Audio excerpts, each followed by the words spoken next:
There is a version of you that did not exist 10 years ago. Not because you grew, not because you changed careers or moved cities or fell in and out of love, but because somewhere along the way, other people started living inside you. Their moods became your moods. Their silence became your anxiety. Their approval became the quiet condition you placed on your own sense of stability. You did not invite this in. It arrived slowly, one reaction at a time. One moment where someone's sharpness cut through your day and you carried it home without knowing why. One afternoon ruined by a comment that was probably forgotten by the person who said it within the hour. And yet here you are, still holding it. That is not weakness. That is something far more interesting and far more worth looking at. Because what is really happening when another person's behavior reaches inside you and rearranges how you feel? What has been quietly agreed to without your full awareness? That is where this begins. She was not someone who would describe herself as emotionally reactive. If anything, she prided herself on being measured, steady, the kind of person who thought things through before speaking, who could hold a difficult conversation without losing herself. But there was a colleague, someone she worked alongside daily, whose behavior had started to take up space in her life that she had not consciously offered. It was small things mostly. The way this person responded to her contributions in meetings, not rudely, but with a certain flatness. A brief pause before acknowledging what she had said, as if deciding whether it was worth engaging with. The occasional side comment directed at others after she spoke. Nothing she could point to cleanly. Nothing she could name without sounding oversensitive. And yet, by the end of certain days, she would find herself replaying interactions in her car on the drive home, reconstructing conversations she wished had gone differently, composing responses in her head to things that had already passed. She started monitoring the room when this person entered it, reading the mood before it arrived, adjusting herself slightly, almost imperceptibly, depending on what energy she sensed was coming. She told herself she was being professional, strategic. She told herself this was just how it worked. But something else was happening beneath that story. She was giving over something she had not meant to give, something she would have said if asked directly that she valued above almost everything. Her own interior calm. By the time she really noticed, it had become a habit, a reflex. Someone else's mood had become the first thing she checked each morning, not her own, not what she needed, not what the day actually required of her. She had become, without choosing it, a receiver, tuned to a frequency she had never consciously decided to listen to. Step outside the story for a moment. There is a belief buried underneath what just happened. It is not dramatic. It is not one most people would choose consciously if you ask them to write it down. It goes something like this: if someone treats me poorly, my inner state must reflect that. The external event must register internally. The signal must be received. This assumption is so embedded that it rarely even gets questioned. It presents itself not as a belief but as simple reality. Of course her mood shifted. Of course she was affected. What else would happen? But that framing is worth pausing on. Think about what it actually contains. It is not just a description of how emotions work. It is a position on where responsibility lives. It says, what enters me is determined by what arrives.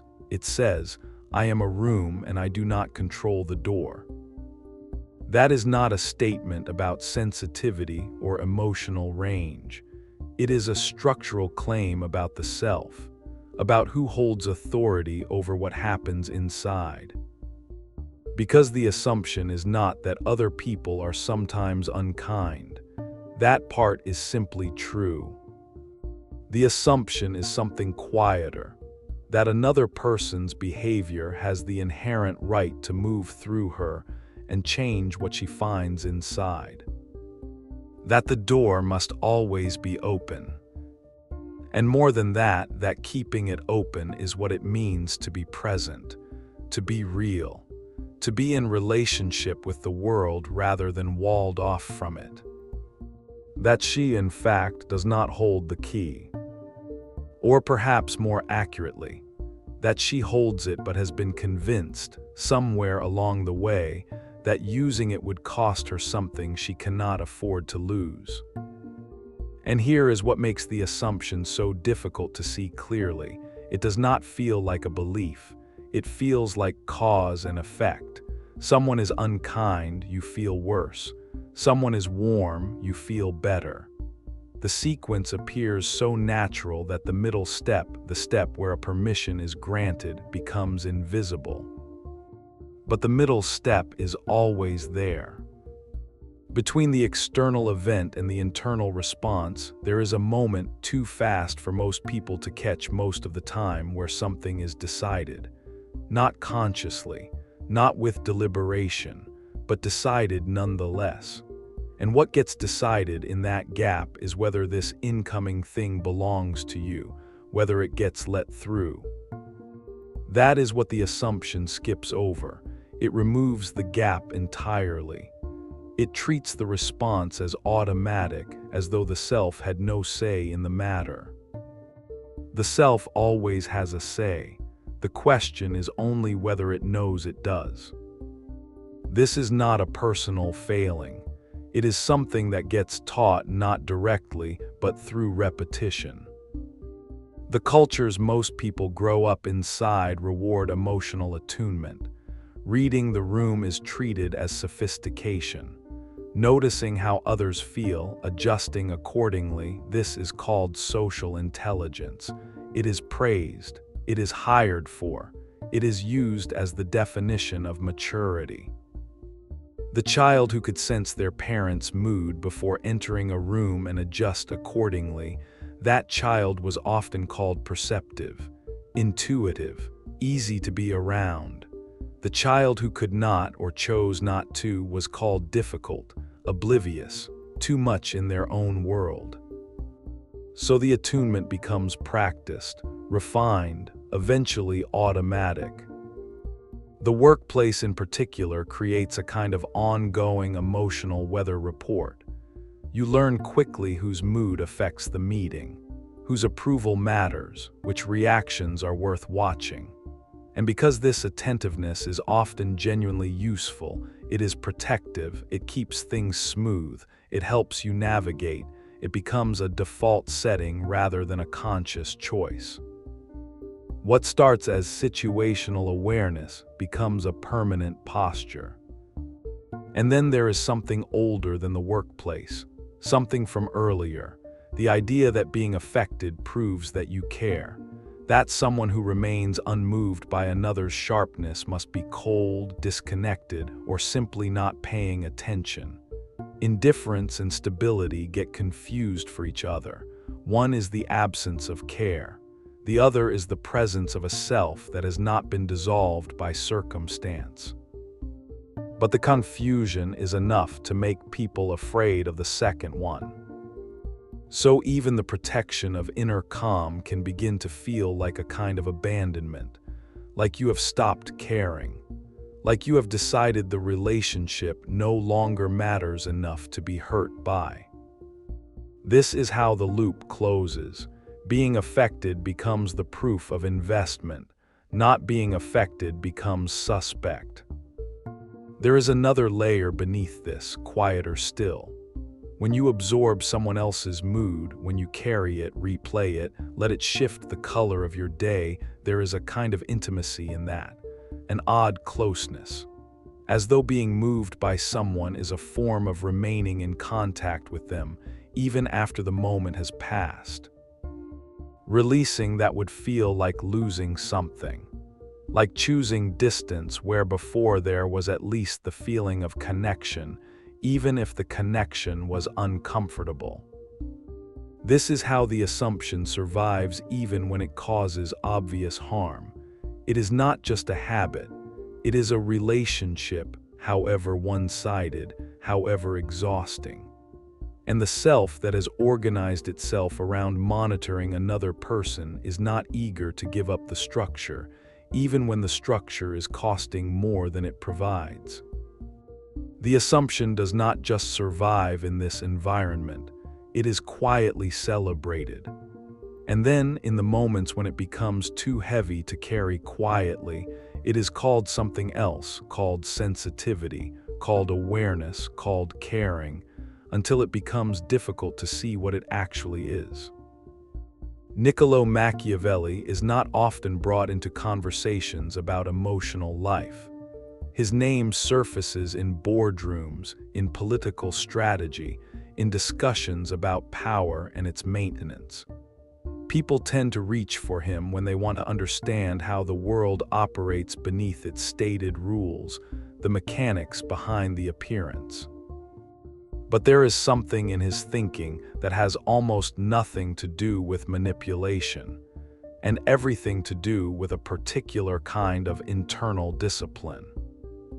Machiavelli understood that the world does not remain stable. People act from self-interest, moods shift, loyalties bend, intentions are rarely what they appear to be on the surface.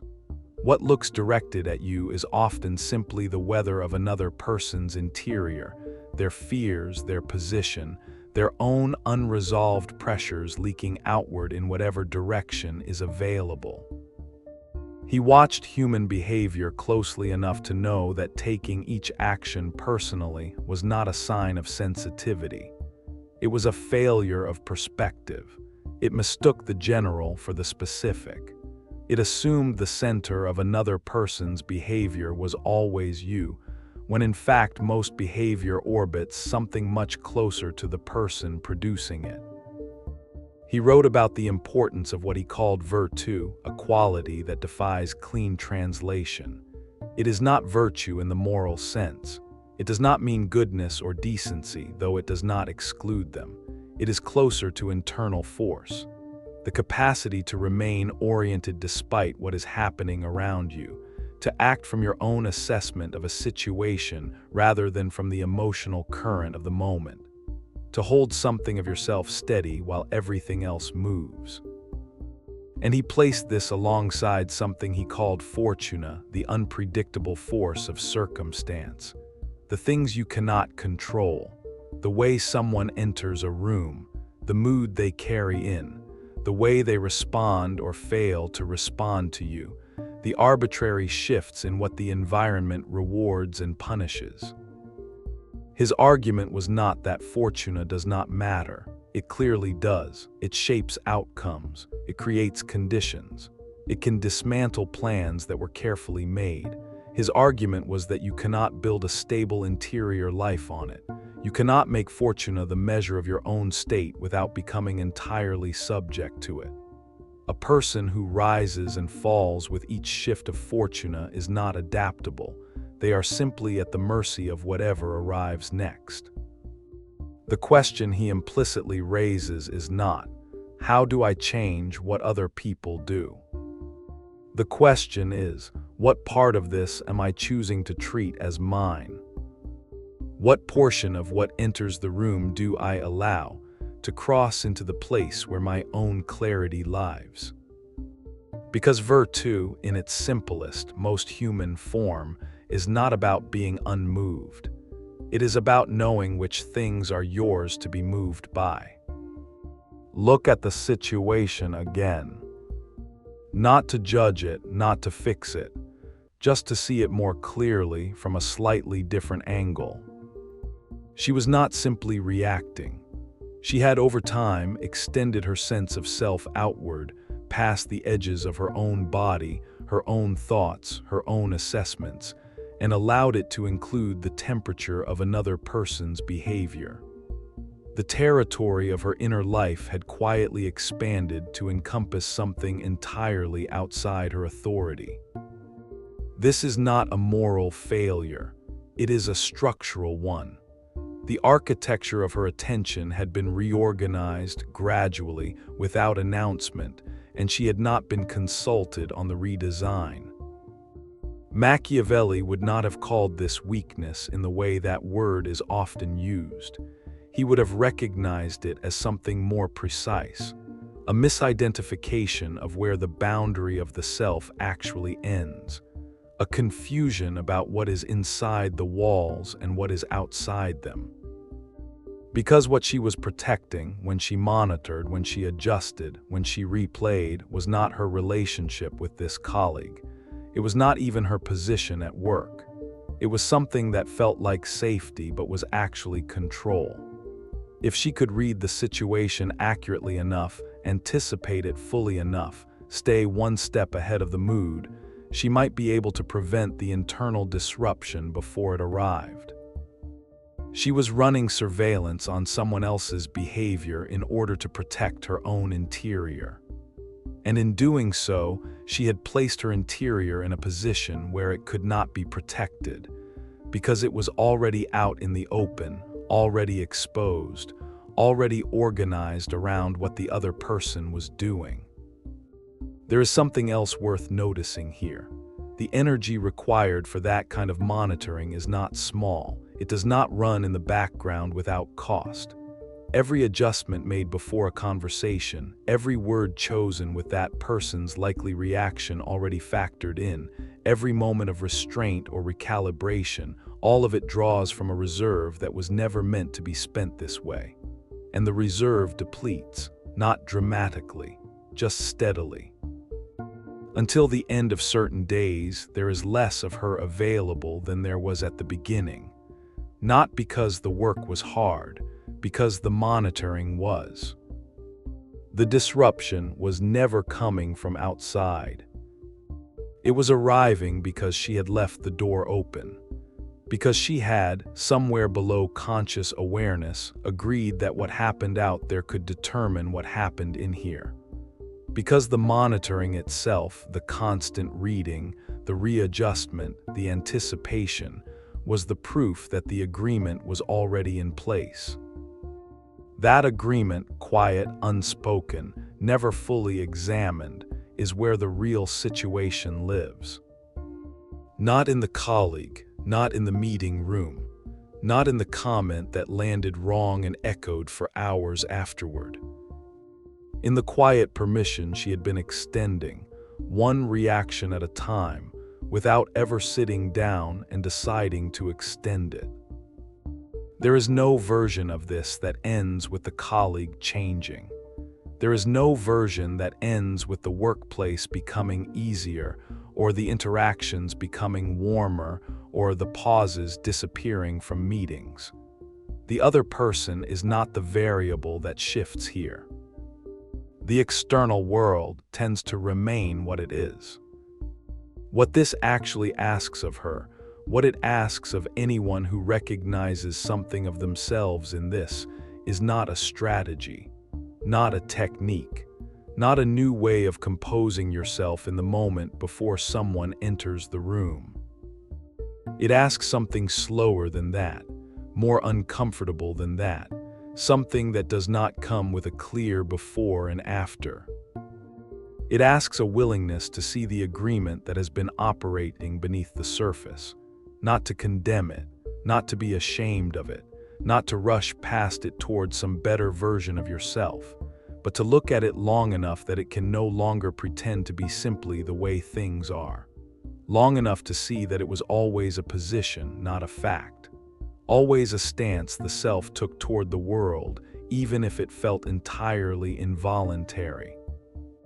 Because once you see that you extended the permission, that you, in some quiet and understandable way, decided that another person's mood had the right to set the temperature of your interior, then the thing shifts from inevitable to chosen. And chosen things can be unchosen. Not all at once, not cleanly, not without the habit reasserting itself in moments of fatigue or stress, or when the old dynamic walks back into the room and the body responds before the mind catches up. It does not change all the way. There will be days when the old pattern moves faster than awareness, when someone's mood lands before the recognition arrives, when you find yourself in your car again, replaying, composing, reconstructing. That will still happen. The difference is that it no longer has to mean what it once meant. It no longer has to be the whole story. That is not resolution. That is not even progress, in the way the word is usually meant. It is something more durable than both. It is the kind of awareness that does not require anything to change in order to remain true. Other people's behavior will always happen. The only open question is whether it happens inside you or in front of you. There is a kind of freedom that does not announce itself. It does not arrive with clarity or certainty. It does not feel like relief exactly. It feels more like noticing a door you forgot was yours to close, not slamming it, not locking it, just recognizing, perhaps for the first time in a while, that it was always there and that you were always on the inside of it. Other people will continue to be what they are: flat, distracted, sharp-edged, inconsistent, absorbed in their own weather, bringing their interior into rooms and calling it the atmosphere of the room. That is not going to stop. That is not a problem to be solved. It is simply the texture of living among other people, the friction that comes from being a self in proximity to other selves. What changes slowly, and only when something has been genuinely seen rather than simply understood in the abstract, is the automatic extension. The reflex that reaches outward before you have decided to reach, and attaches your interior state to something that was never yours to carry. It does not change all the way. There will be days when the old pattern moves faster than awareness, when someone's mood lands before the recognition arrives, when you find yourself in your car again, replaying, composing, reconstructing. That will still happen. The difference is that it no longer has to mean what it once meant. It no longer has to be the whole story. Machiavelli did not write about virtu to make people cold.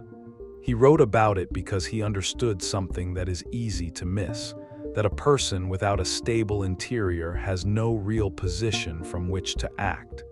They are not engaged with the world. They are simply moved by it, responsive, reactive, at the mercy of whatever the next moment brings. Stability is not distance. It is not the elimination of affect. It is having a place inside yourself that the weather does not fully reach.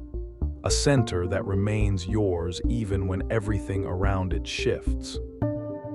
Building something internal that holds regardless of the forecast, that is not detachment. That is the quietest and most underrated form of presence. You are still here, you are still paying attention, you are still in the room. You have simply stopped paying with your peace.